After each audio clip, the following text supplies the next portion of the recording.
Bonjour à tous, j'espère que vous vous portez bien et que ça se passe bien, ces temps deviennent un petit peu longuets. Et notre prière en tout cas, moi et ma maison, c'est que vous vous portiez le mieux possible.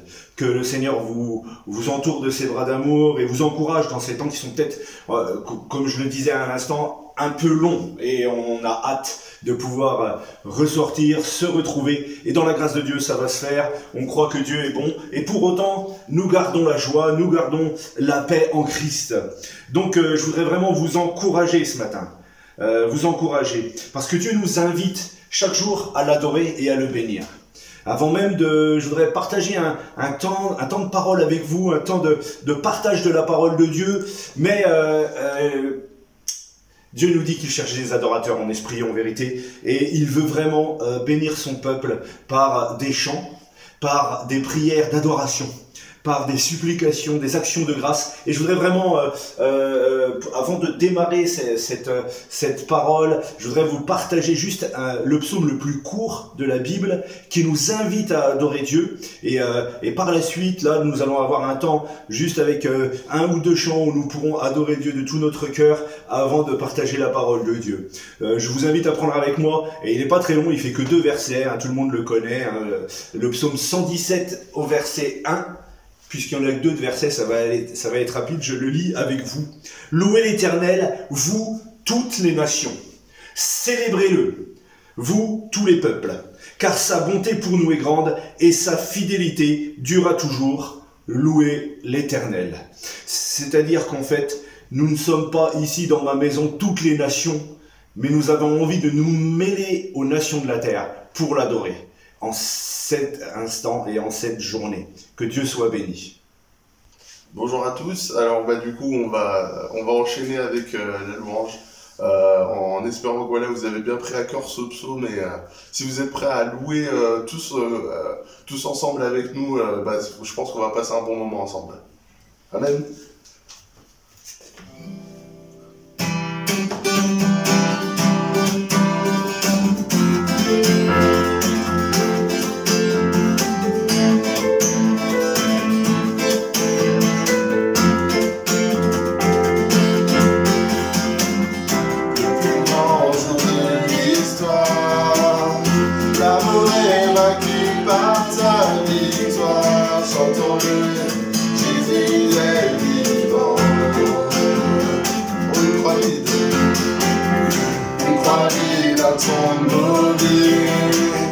Tu m'as secouru, tu es la vie, crions-le, Jésus est vivant.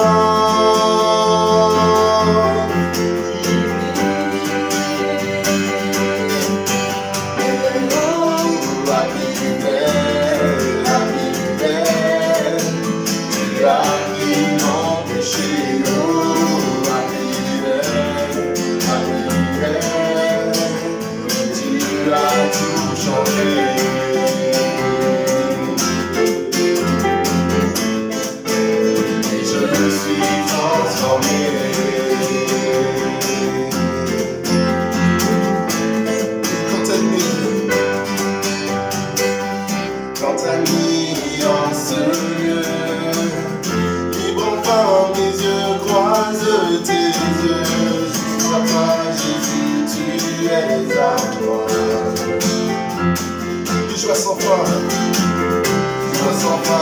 Père parfait.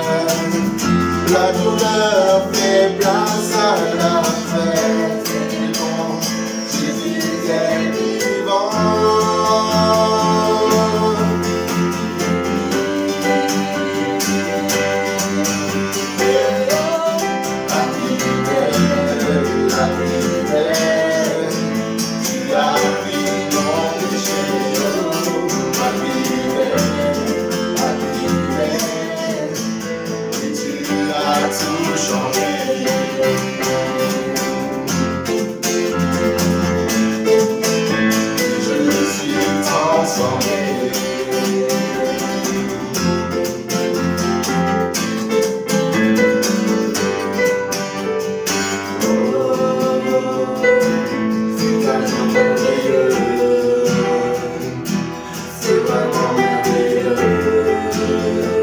tu m'as sauvé. Tu m'as sauvé. C'est un jeu merveilleux. C'est un nom glorieux. On reprend encore une fois. C'est un nom merveilleux. C'est un nom merveilleux. Oh, tu m'as sauvé. Tu m'as sauvé. C'est un nom merveilleux. C'est un nom glorieux.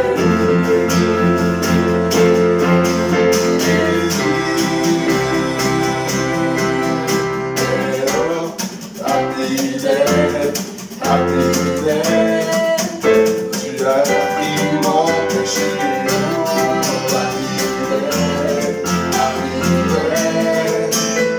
Tu as tout changé.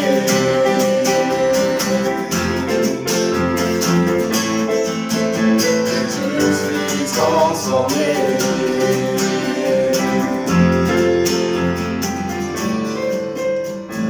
Je suis transformé.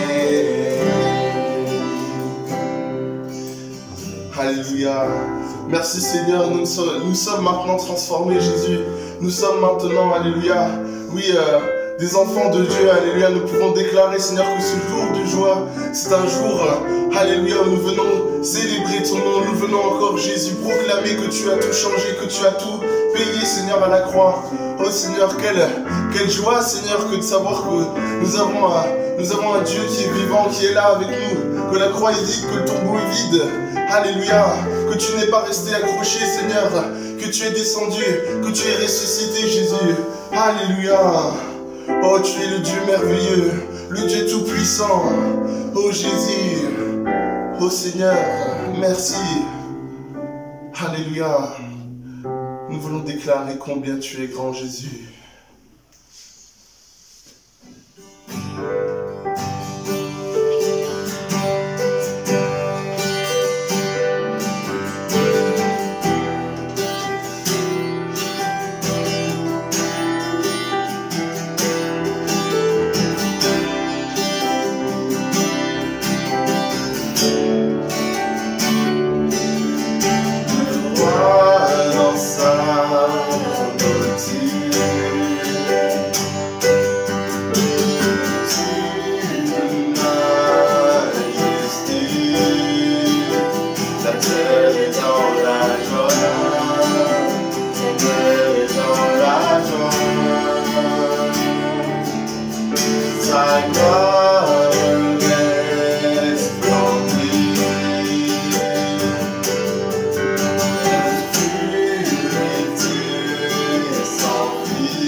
verront combien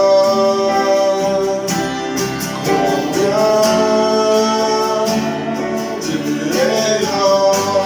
Oh, son nom est tout puissant. Son nom est tout puissant.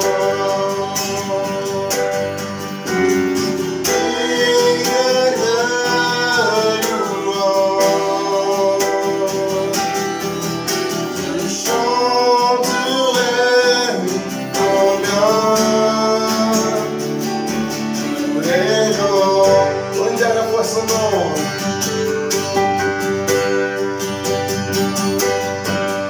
Son nom est tout puissant.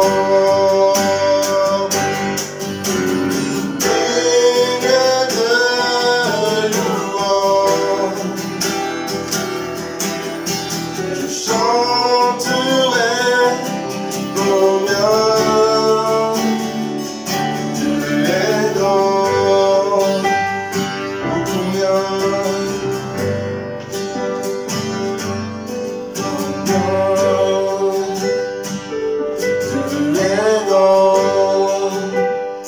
Chantons-le combien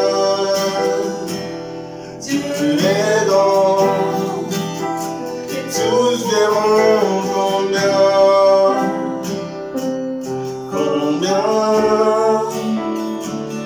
tu es grand.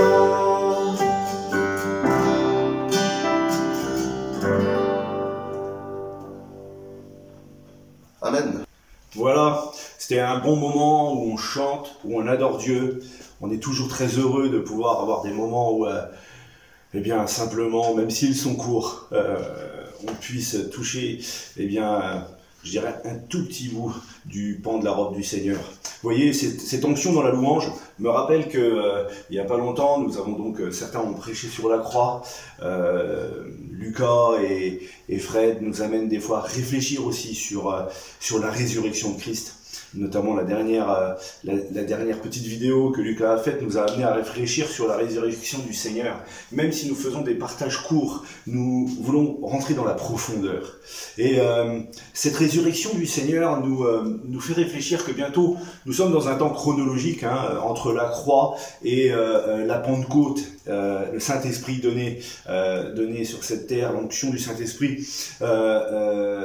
Ce temps où Jésus est apparu plusieurs fois à leurs disciples, à ses disciples, et a pris le temps d'être avec eux, leur a fait du bien.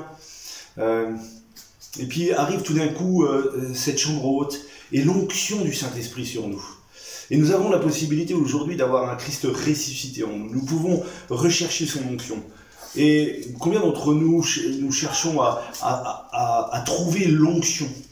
Cette onction fraîche, cette onction, je dirais, de puissance, mais surtout cette onction d'amour. Et c'est une bonne chose. Alors, je vous inviterai à prendre un passage avec moi parce que, mais je me suis posé cette question, quelle est donc l'onction que nous devons rechercher? Et évidemment, tout chrétien dira, mais recherchons l'onction du Saint-Esprit. Mais en poussant le détail, mais qu'est-ce que l'onction, qu'est-ce que tout ça? Et je ne vais pas la présentation, ou je ne veux pas être prétentieux et puis vous dire qu'on va traiter tout le sujet en quelques minutes, mais je me permets de vous partager mon cœur et quelques réflexions internes que le Seigneur m'a données. Acte 10, verset 38. Vous savez comment Dieu a oint du Saint-Esprit et de force Jésus de Nazareth, qui allait de lieu en lieu et faisait du bien, et guérissant tous ceux qui étaient sous l'empire du diable, car Dieu était avec lui. Dieu était avec lui. Je voudrais reprendre comment Dieu a oint du Saint-Esprit et de force. Ce Jésus de Nazareth que nous avons en nous maintenant par le Saint-Esprit, il allait de lieu en lieu faisant du bien. Je voudrais vous livrer un tout petit témoignage mais alors très très rapide, sur quand j'étais plus jeune, en me convertissant, j'ai eu un temps où j'ai pu lire beaucoup de bouquins de témoignages. Et c'est vrai qu'on allait vraiment vers des bouquins où on voyait des hommes de Dieu plein d'onction. Et alors des miracles, des résurrections, des personnes qui ont vu l'eau changer en vin, dans les réveils d'Indonésie par exemple, qui ont comme un souffle violent, enfin j'en cite quelques-uns des bouquins, ou alors un monde en feu, enfin on voit vraiment l'onction du Saint-Esprit. Et je suis d'accord avec tout ça. Je crois réellement que Dieu donne des temps de surnaturel et des temps comme cela pour réveiller et gagner le maximum d'âmes et faire du bien autour de lui. Mais pour nous, à proprement dit, on voudrait tous avoir ce genre d'onction. C'est vrai.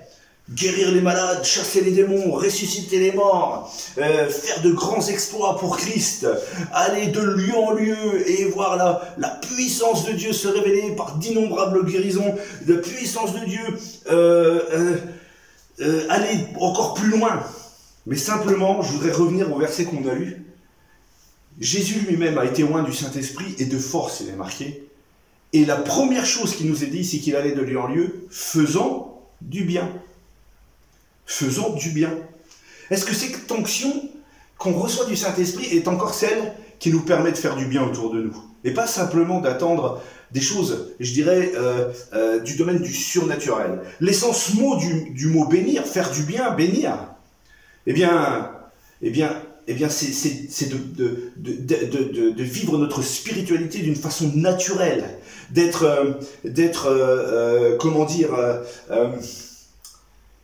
rempli du Saint-Esprit, mais pour aller bénir, aller faire du bien autour de nous, aller, je dirais, en premier lieu, aider ceux qui ont besoin d'aide. Et on a besoin du Saint-Esprit et de sa force pour ça. Parce que c'est un travail de tous les jours, qui est bien plus usant que la grâce de Dieu qui nous tombe sur nous quand on a besoin de prier, qui dure quelques instants et où un miracle se passe. Nous y sommes pour rien, nous avons juste prié. Toute l'action se fait par Dieu. Mais bénir, faire du bien, ça nous demande de l'engagement. Et cette onction, nous devons la rechercher pour pouvoir aller de lieu en lieu et comme notre Sauveur, libérer tous ceux qui sont sous l'emprise du diable.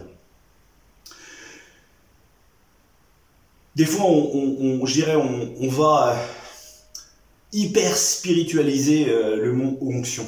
On va avoir un domaine du surnaturel qui va aller au-delà de ce que Dieu veut nous donner. S'il y a des moments comme ça, c'est que Dieu le permet dans sa grâce. Mais nous, que devons-nous rechercher? Je pense réellement que ce verset est très parlant. Cherchons à faire du bien et à guérir. Bien évidemment, je crois au miracle du Seigneur. Je ne remets rien en cause.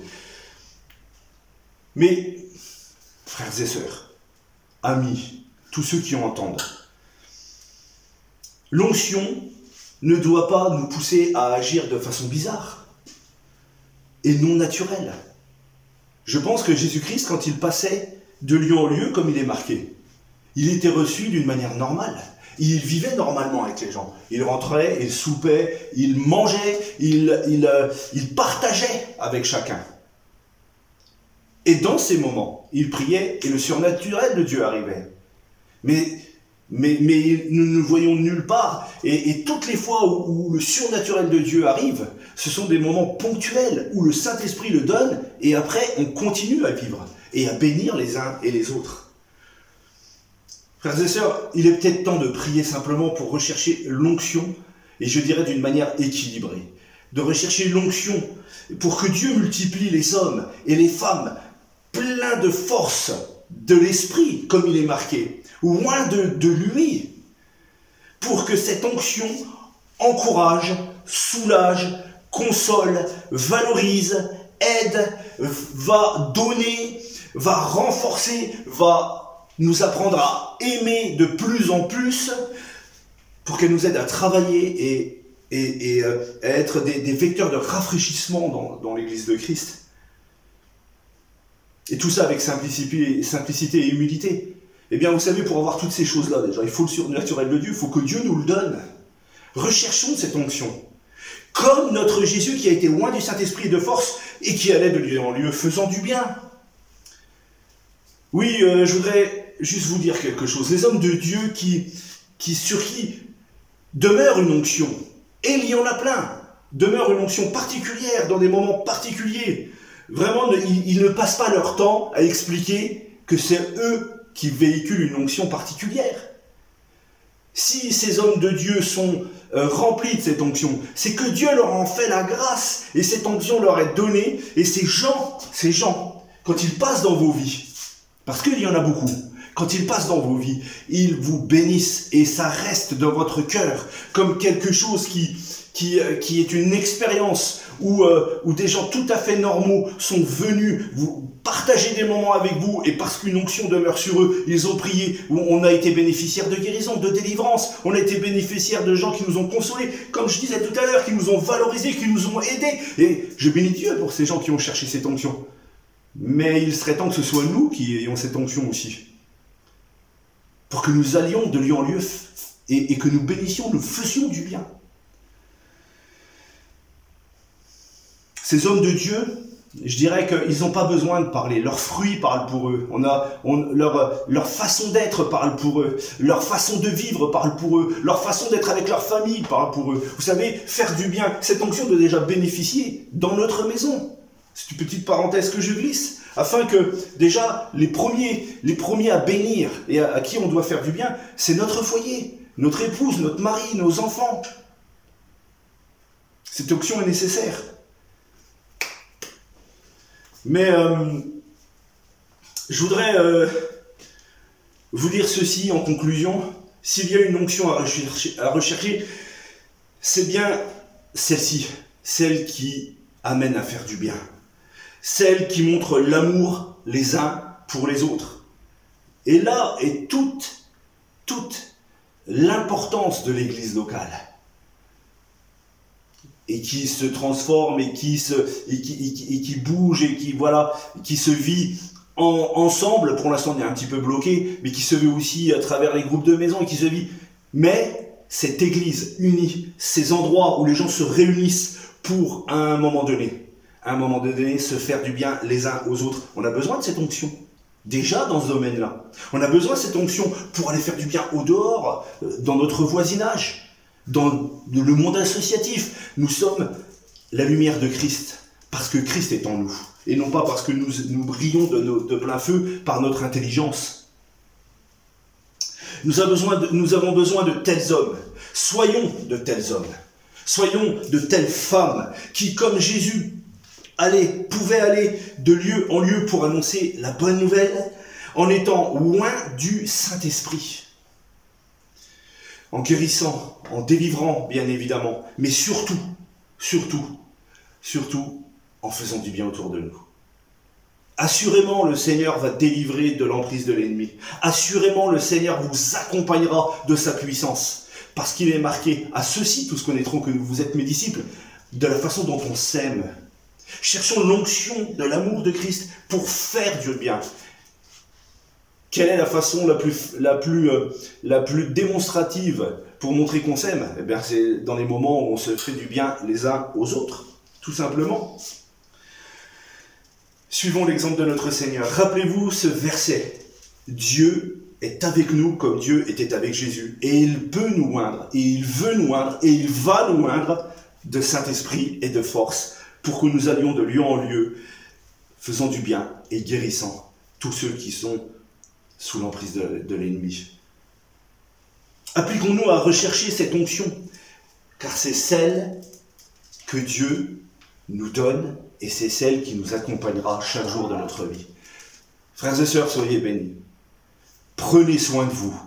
Vraiment, je voudrais simplement prier. Seigneur notre Dieu, Seigneur, je ne veux pas simplement prêcher aux autres. Je veux aussi, Seigneur, te demander cette onction. Un renouvellement, un grandissement dans l'onction pour aller bénir, pour aller faire du bien. Car Seigneur, nous pouvons des fois être découragés, usés. Mais toi, dans ton onction fraîche, tu nous rafraîchis et tu nous donnes la possibilité d'aller plus loin. Tu nous donnes cette onction qui va étancher notre soif et qui en même temps nous permettra d'aller plus loin, marcher plus loin, aller plus loin pour faire du bien de lieu en lieu, pour faire du bien dans nos foyers, pour faire du bien dans nos assemblées, pour faire du bien dans nos petits groupes, pour faire du bien partout où nous sommes. Seigneur, nous voulons briller avec cette lumière de Christ. Seigneur, l'onction n'est pas quelque chose qui est bizarre, c'est quelque chose qui est une réalité pour toi. Et tu veux nous la communiquer à chaque jour. Nous voulons la rechercher. Comme David, nous voulons dire, n'enlève pas ton huile. Père, n'enlève pas ton huile. Que je sois toujours rempli de cette onction de ton esprit, Seigneur. Merci, mon Dieu. Amen. Je voudrais simplement vous dire, soyez bénis, continuez à être des témoignages. Ne sortez pas, ne vous réunissez pas jusqu'au 11 mai, là, nous avons encore un petit temps à attendre. Et puis soyons toujours des témoins de Christ, en étant dans l'équilibre. Prenez soin de vous, faites les gestes barrières qui sont nécessaires. En tout cas, une chose que je voudrais vous dire, c'est qu'on vous aime et qu'on a hâte de pouvoir se retrouver de nouveau. Soyez bénis au nom de Jésus.